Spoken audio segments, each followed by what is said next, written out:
White culture, if you could even call it culture, is based in racism.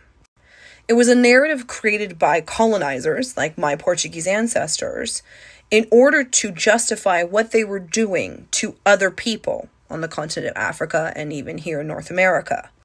And the narrative was that we white people were better than all other races. And they did so through Christianity. They took the Bible and different scripture verses, twisted it around in order to fit the narrative of colonialism and white supremacy, and also the patriarchy. And the patriarchy is white man in power. White supremacy is white man in power. Colonialism is white man in power. And Christianity, for the most part nowadays, is white man in power. There are historical references and proof where the Catholic Church actually said to enslave an African was to save their soul. The kidnapped and enslaved Africans that were here in North America were preached different scripture verses than were actually in the Bible.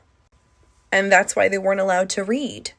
Because if they could read, then they could see that these scripture verses were incorrect and they couldn't be controlled anymore by this white God. And white people, we didn't identify as white until colonialism. We identified as Portuguese, or Latvian, or German, or Italian, or French. But then colonialism came around, and then all of a sudden we became white, and we were superior, because we were the chosen race by God, and the scripture verses proved it. And we had to go into other people's lands and preach the gospel, when really it was all a ruse. It was all an excuse to go in and rape and pillage the land and the people and the cultures. So when I say that white culture is based in racism, it's based in racism. Christianity was the Trojan horse of white supremacy and colonialism. And Western Christianity, as we know today, is still based within superiority. All Christians think that they're better than everybody else. I grew up in it. I'm very familiar with the culture. And it's part of the problem.